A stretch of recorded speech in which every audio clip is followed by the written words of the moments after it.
같은 날 남과 북이 모두 미사일을 시험 발사한 경우는 정전 이후 오늘이 처음입니다. 외교안보팀 조경진 기자와 자세히 알아보겠습니다. 어서 오십시오. 순항 미사일에 이어서 북한이 탄도미사일까지 발사를 했습니다. 그런데 왜 하필 오늘이었을까요?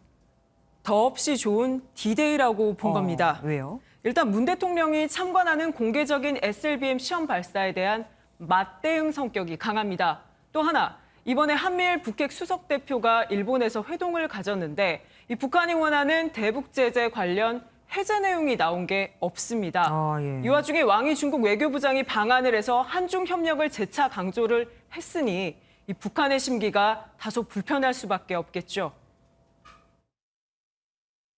효과의 극대를 위해서, 정치 효과의 극대화를 위해서 왕위부장 방한, 한미일 수석 대표 회동, 또 한국의 SLBM 발사 날을 골랐다 이렇게 봐야겠죠. 그럼 북한이 즉흥적으로 도발을 한 거다 이렇게 봐도 됩니까?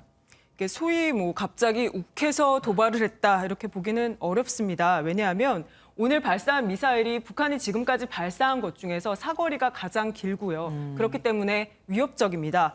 이 전문가들은 북한이 지난 3월에 시험 발사 결과를 분석을 해서 계속적으로 개발을 한 결과를 내놨다 이렇게 보고 있는데요. 통상 이 정도 무기 개발이 5개월에서 6개월 정도 시간이 걸린다고 합니다. 다시 말하면 3월에 시험 발사한 결과를 6개월 정도 개발을 해서 이렇게 손에 쥐고 있던 와중에 마침 오늘이 D-Day가 된 거고 꼭 오늘이 아니었다고 해도 이즈음에 발사가 이루어졌을 것이다라는 게 이 전문가들의 중론입니다. 네, 이번에는 NSC도 소집이 됐더라고요. 오늘 탄도미사일이 이전의 순항미사일하고 좀 다르게 어느 정도 높이에 얼마나 날아갔는지가 즉각 탐지가 됐잖아요. 그렇죠. 그래서 이 탄도미사일은 또 핵탄두 탑재가 가능한 만큼 이 순항미사일과 달리 유엔 안보리 결의 위반에 또 해당이 됩니다. 때문에 우리 정부도 곧바로 서훈 국가안보실장 주재로 NSC 소집했습니다. 지난 3월 북한의 탄도미사일 발사 이후 6개월 만에 소집인데요. NSC 상임위원들은 먼저 이 정세 안정이 매우 기묘한 시기에 이뤄진 이 북한의 연속된 미사일 발사 도발에 깊은 우려를 표명을 했고요.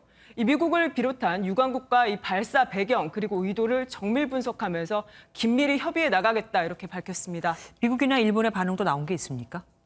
일본은 이번 북한 미사일 발사가 유엔 안보리 결의 위반이라고 하면서 정말 강하게 반발하고 있습니다.